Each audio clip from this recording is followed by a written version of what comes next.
എന്റെ ഒത്തിരി ഫ്രണ്ട്സ് പാർട്ടിക്ക് വരുന്നുണ്ട്, നീയും വരണം. ഞാൻ നിന്റെ ഫ്രണ്ട് അല്ല. അതെന്റെ എല്ലാ കൂട്ടുകാർക്കും അറിയാം. ആരാണ് ആദ്യം ഫ്രണ്ട്ഷിപ്പിന്റെ പേരും പറഞ്ഞ് ഇങ്ങോട്ട് വന്നതെന്നും എന്റെ മൊബൈൽ നമ്പർ വാങ്ങിയതെന്നും എന്നെ വിളിച്ചതെന്നും ഒക്കെ. അതുകൊണ്ട് അത് കള. ഞാൻ എന്റെ ഫ്രണ്ട്സിനോടൊക്കെ ബെറ്റ് വെച്ചേക്കുവാ, നീ വന്നേ തീരും.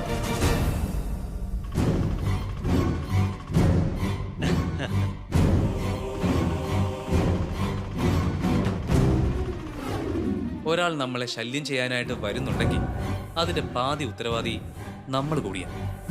നമ്മൾ പേടിക്കുന്നിടത്തോളം അയാൾക്ക് ശക്തി കൂടും. തിരിച്ച് പ്രതികരിക്കുന്നിടത്താണ് നമ്മുടെ ശക്തി വർദ്ധിക്കുന്നത്.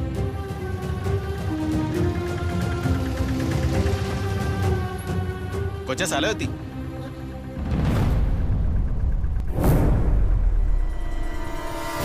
ചേട്ടാ, ഒന്ന് യൂട്ടേൺ എടുക്കാമോ? എന്തിനാ? എനിക്ക് അത്യാവശ്യമായിട്ട് വേറൊരു സ്ഥലം വരെ പോണം. വഴി ഞാൻ പറഞ്ഞുതരാം. ആ ശരി.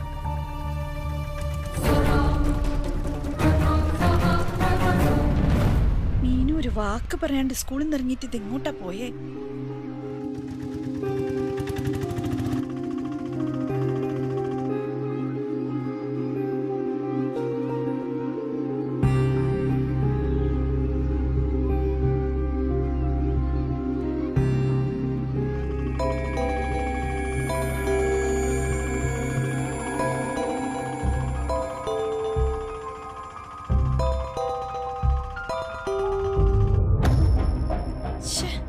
ഇവളിത് ഫോണും എടുക്കുന്നില്ലപ്പാ. ഇനിയിപ്പൊ കോച്ചിങ് സെന്ററിലേക്ക് ആയിരിക്കും. നോക്കട്ടെ.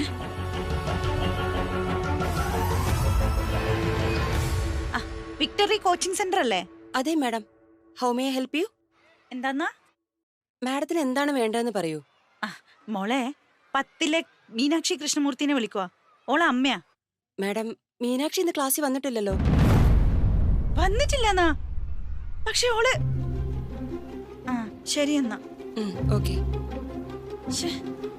ഈ പെണ്ണിത് ഏടെ പോയി കിടക്കാന്നപ്പാ.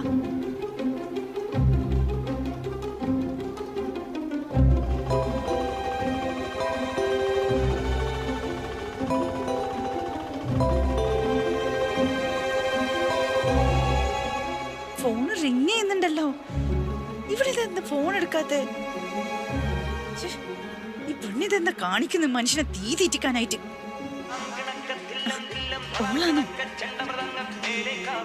പറ വക്കീലേ, എന്താ ഈ അടുത്ത കാര്യം? സുധാമണി, ചെറിയൊരു പ്രശ്നമുണ്ട്. എന്തു പറ്റി വക്കീലെ? ഇന്നത്തെ വിധി നമുക്ക് അനുകൂലമായിരുന്നില്ല. നമ്മുടെ സ്റ്റേ ഓർഡർ കോടതി തള്ളി. അയ്യോ വക്കീലെ, എന്ന് പറഞ്ഞ ഈ കേസ് ജയിക്കാൻ വേണ്ടി അയാൾ എല്ലാ നാറിയ കളികളും കളിച്ചു. ഇനിയിപ്പം നമ്മൾ എന്നാ ചെയ്യേ വക്കീലെ? ഞാനും എന്റെ മക്കളും. എന്തായാലും നമ്മളങ്ങനെ തോറ്റു കൊടുക്കാനൊന്നും വിചാരിച്ചിട്ടില്ല.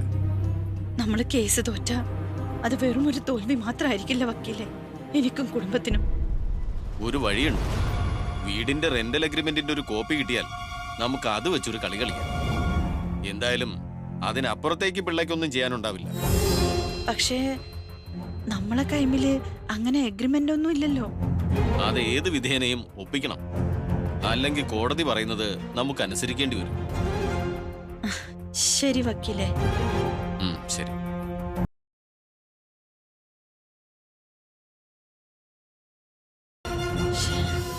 ഈ മീനു ഇത് എവിടെ പോയി കിടക്കുന്ന ഈശ്വര?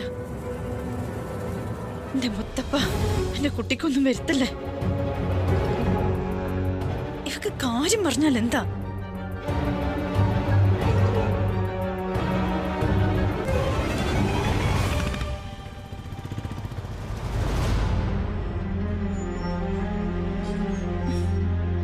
ഇവളിത് എവിടെ പോയി കിടക്കുന്ന ഈശ്വര?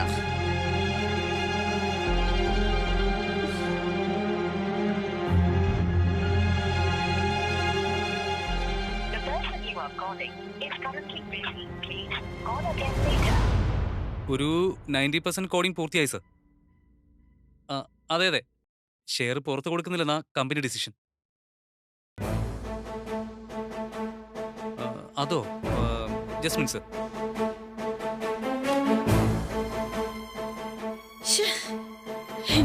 ഈശ്വരപ്പ എന്തൊരു പരീക്ഷണ ഇത്. ഫോണും കിട്ടുന്നില്ലല്ലോ. ഇവളിത് എവിടെയാ പോയിന്? നേരെ ഇത്രയായിട്ടും വീട്ടിലെത്തണം എന്നുള്ളൊരു ബോധം ഉണ്ടോ ഇവക്ക്?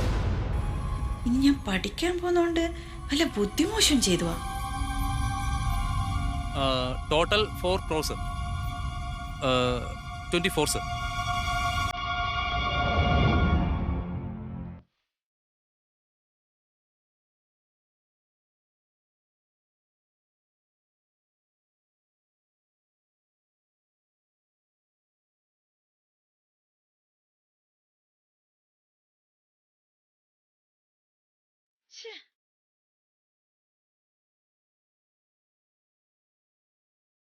Okay sir, thank U.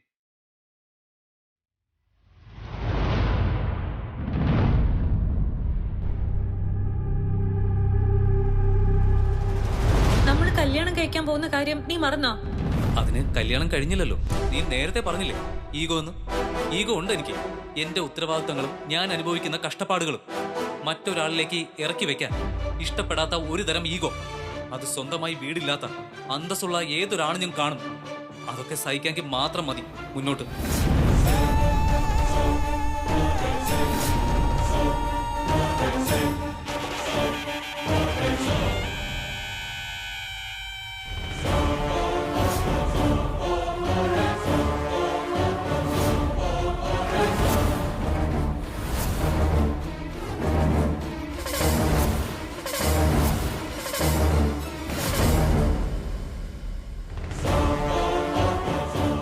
Aparna ഇപ്പോഴും പിണക്കത്തിലായിരിക്കും.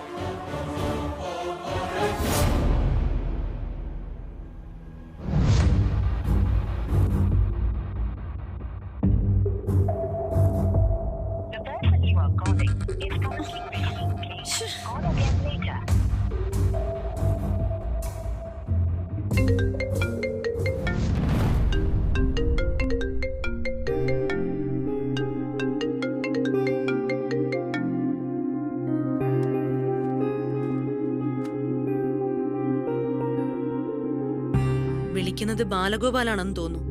അപ്പൊ വന്നപ്പോ മുതൽ ആകെ ഡെസ്പാ. എന്തോ പ്രോബ്ലം ഉണ്ട്.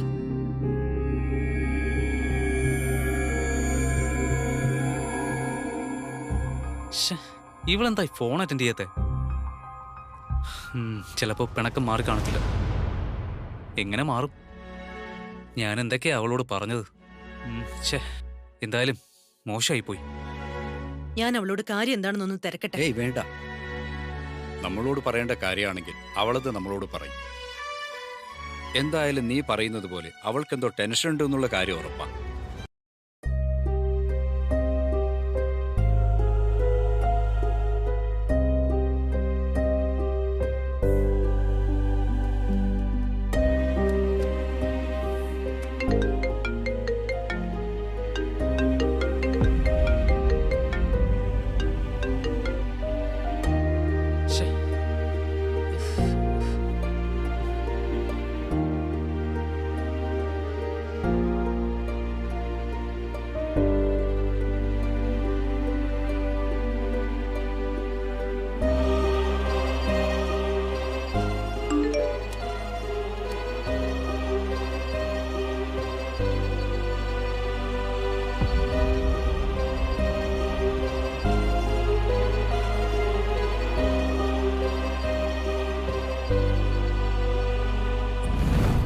മെസ്സേജ് കണ്ടിട്ടുണ്ടല്ലോ.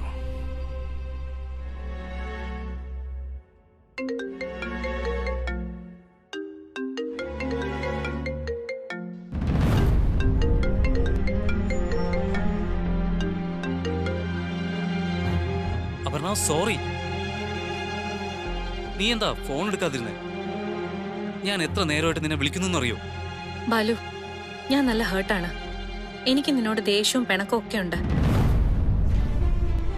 ഈ ഒരു അവസ്ഥയിൽ നമ്മൾ സംസാരിക്കാതിരിക്കുന്നതാ നല്ലത്.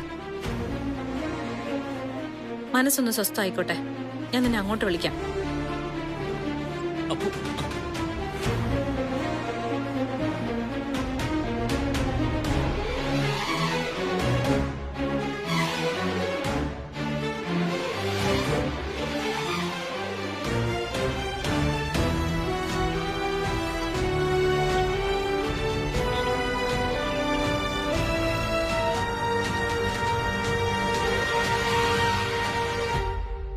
എൻഗേജ്മെന്റ് കഴിഞ്ഞപ്പോ തന്നെ ഇത്രയും പ്രശ്നങ്ങൾ അവർക്കിടയിൽ ഉണ്ടാവുന്നുണ്ടെങ്കിൽ ഇനി അങ്ങോട്ട് ഇത് ബാഡ് ടു വേഴ്സ് ആവും മഹേഷ്, അതുറപ്പാ. നീ ഇങ്ങനെ മുൻധാരണയോടെ നോക്കിയ എല്ലാം പ്രശ്നങ്ങളായിട്ടേ തോന്നും. എന്നെ കുറ്റപ്പെടുത്തി സംസാരിക്കുന്നതിന് മുമ്പ് ഇത്തിരി മുമ്പ് ഇവിടെ സംഭവിച്ച എന്താണെന്ന് മഹേഷ് ഒന്ന് ആലോചിച്ചു നോക്ക്. അപ്പുവിന്റെ മുഖം കണ്ടാൽ അറിയില്ലേ അവള് ഫേസ് ചെയ്യുന്ന ട്രോമ എന്താണെന്ന്. ആ, നീ നമ്മുടെ മകളെയും അവളുടെ ജീവിതത്തെയും കുറിച്ച് കടന്നു ചിന്തിച്ച് ഇങ്ങനെ തല പുണ്ണാക്കാതെ. അവര് ജീവിതം തുടങ്ങുന്നതല്ലേ ഉള്ളൂ. പൊരുത്തക്കേടുകളും ഇഷ്ടാനിഷ്ടങ്ങളും പങ്കുവെക്കലും ഇണക്കവും പിണക്കവും ഒക്കെ അവരുടെ ജീവിതത്തിലും ഉണ്ടാവട്ടെ. പതിയെ പതിയെ അവരൊരു ഹാർമോണിയിലേക്ക് എത്തിക്കോളും. എന്തോ മഹേഷ് പറയുന്നൊന്നും എനിക്കൊട്ടും കൺവിൻസ്ഡ് ആവുന്നില്ല.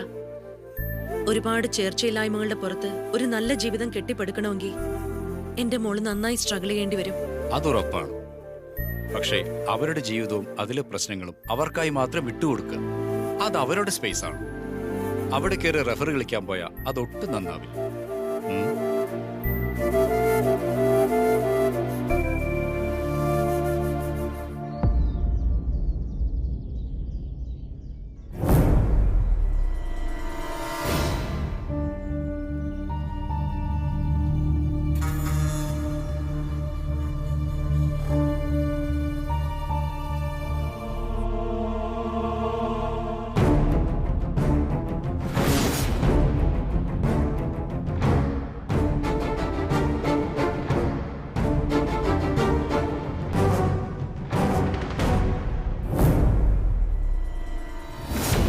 അതെന്റെ എല്ലാ കൂട്ടുകാർക്കും അറിയാം. ആരാണ് ആദ്യം ഫ്രണ്ട്ഷിപ്പിന്റെ പേരും പറഞ്ഞ് ഇങ്ങോട്ട് വന്നതെന്നും എന്റെ മൊബൈൽ നമ്പർ വാങ്ങിയതെന്നും എന്നെ വിളിച്ചതെന്നും ഒക്കെ. അതുകൊണ്ട് അതുകളാ, നീ വന്നേ തീരൂ.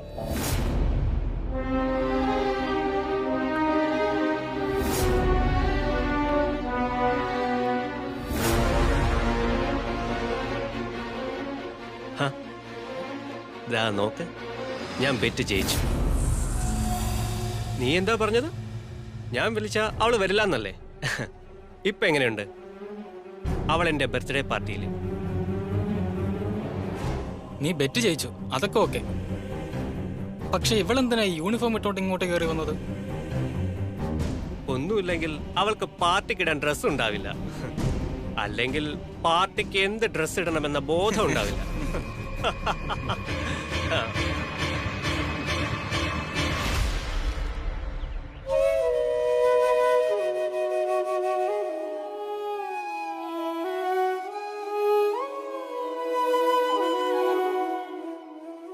എന്താണ് പറയാനുള്ളതെങ്കിലും പറ. നീ ഇങ്ങനെ മിണ്ടാതിരുന്നാൽ എങ്ങനെയാ?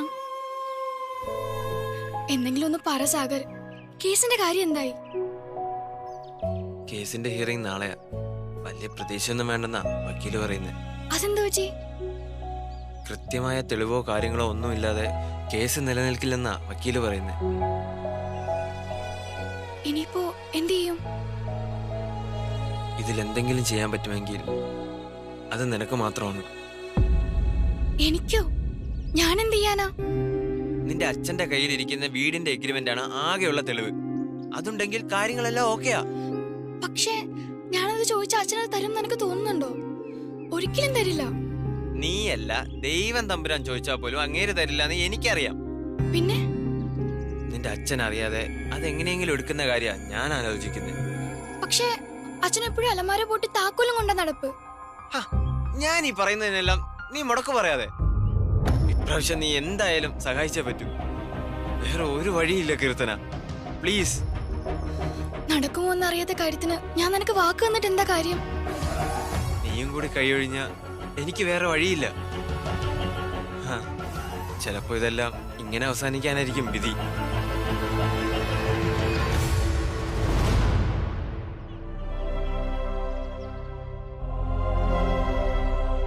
എടാ വിഷമിക്കാതെ, ഞാൻ എന്തെങ്കിലും വഴിയുണ്ടോ എന്ന് നോക്കട്ടെ. പക്ഷെ ഉറപ്പ് പറയുന്നില്ല. എന്റെ സിറ്റുവേഷൻ കൂടി നീ മനസ്സിലാക്കണം.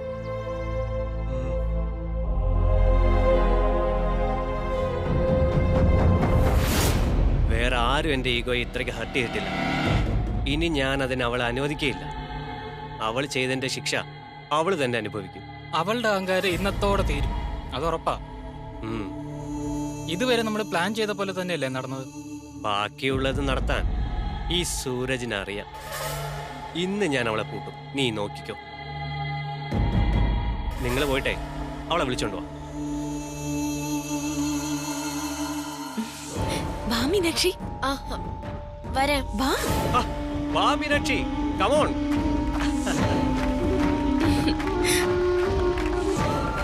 വാ വാ വാ.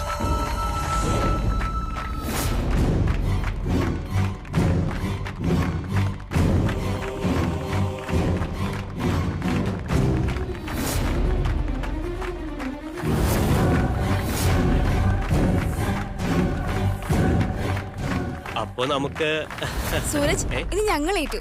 Come on Meenakshi, let's dance. No thanks, എനിക്ക് താല്പര്യമില്ല. It's okay Meenakshi, come on. Come on Meenakshi, music. Meenakshi കളിക്ക്. കമോൺ, ഡാൻസ് കളിക്ക്. എനിക്ക് താല്പര്യമില്ല. കളിക്ക് അങ്ങോട്ട്. കമോൺ. കളിക്ക് മീനാക്ഷി.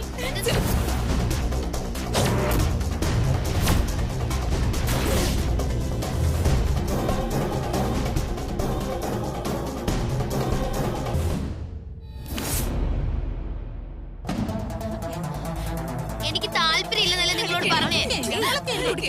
ഇങ്ങോട്ട് വാളിയാ. എനിക്ക് വേണ്ട. ഡാൻസ് ചെയ്യ്. ഇതൊന്നും കുടിക്കുന്നേ. കളിക്ക് മീനാക്ഷി. എനിക്ക് വേണ്ട.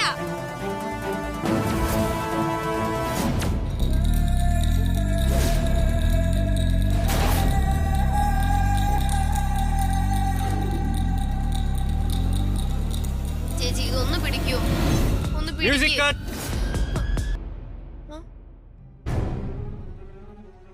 മീനാക്ഷി, ഞാൻ വിളിച്ചാൽ നിനക്ക് വരാതിരിക്കാൻ കഴിയില്ലെന്ന് എനിക്കറിയായിരുന്നു. ഇപ്പൊ മനസ്സിലായില്ലേ സൂരജ് ആരാണെന്ന്? മനസ്സിലൊന്ന് വിചാരിച്ചാൽ അത് നടത്തിയെടുക്കാനും സൂരജിനറിയാം. ഇത് പിടിച്ചേ അങ്ങോട്ട്. നിന്നോടുള്ള ഇഷ്ടം കൊണ്ടല്ല നീ വിളിച്ചപ്പോ ഞാൻ ഇങ്ങോട്ട് വന്നത്. പാർട്ടിക്ക് വന്നില്ലെങ്കിൽ പിന്നെയും പിന്നെയും ശല്യപ്പെടുത്തുമെന്ന് പറഞ്ഞുകൊണ്ട് മാത്രമാ. നിന്റെ ശല്യം ഒഴിവാക്കാൻ വേണ്ടി, അല്ലാതെ നീ കരുതിയത് പോലെയൊന്നുമല്ല. ഇനി ഇത് തുടരാനാണ് ഭാവമെങ്കിൽ ഞാൻ വിശ്വനാഥൻ സാറിനോട് കംപ്ലൈന്റ് ചെയ്യും. നിന്റെ ഈ കംപ്ലൈന്റ് ഭീഷണി ഞാൻ നേരത്തെ കേട്ടതല്ലേ.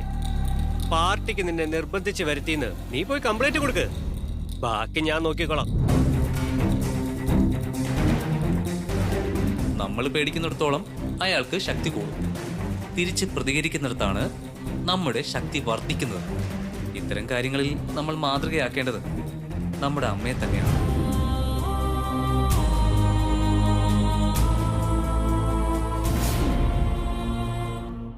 നീ എന്താടാ കരുതിയത്? നീ കീ കൊടുത്തു വിട്ട് ആടുന്ന ഒരു പാവയാണ് മീനാക്ഷിന്നോ? നീ അനാവശ്യമായിട്ട് അയച്ച ചാറ്റ്സും മെസ്സേജസും വൃത്തികെട്ട ജോക്സും പിക്സും ഒക്കെ വെച്ച് ഞാൻ പോലീസിൽ കംപ്ലൈന്റ് ചെയ്യും. നീ നിന്റെ മൊബൈലിൽ നിന്ന് അയച്ച സകല ഡേറ്റാസും ഞാൻ സേവ് ചെയ്ത് വെച്ചിട്ടുണ്ട്. അതിൽ കൂടുതൽ തെളിവൊന്നും ഈ കാര്യത്തിൽ ആവശ്യമില്ല. ഞാൻ നിന്റെ ക്ഷണം സ്വീകരിച്ച് നിന്റെ പിറന്നാൾ ആഘോഷിക്കാൻ വന്നതല്ല, നിന്നെ വാൺ ചെയ്യാൻ വന്നതാ. ഇനി മേലിൽ നീ എന്നെ വിളിക്കുകയോ എനിക്ക് മെസ്സേജ് അയക്കുകയോ ചെയ്യരുത്. ചെയ്താൽ പിന്നെ ഇവിടെ കയറി വരുന്നത് പോലീസായിരിക്കും. മൈൻഡ്. പിന്നെ നീ വിചാരിച്ചതുപോലെ എനിക്ക് നിന്നോട് പ്രേമോ ഫ്രണ്ട്ഷിപ്പോ ഒന്നുമില്ല. എനിക്കെന്നല്ല, ഒരു പെൺകുട്ടി നിന്നെ ഇഷ്ടപ്പെടാൻ പോകുന്നില്ല. ഇനി മേലിൽ എന്നെ ശല്യപ്പെടുത്തരുത്. It's a final warning.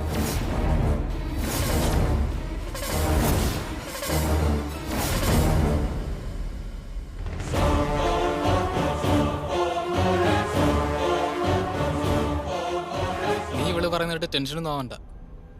ഇവളെ അടിമുടി പൂട്ടാനുള്ള വഴി നമ്മുടെ കയ്യിലുണ്ട്. ദേ നോക്കി.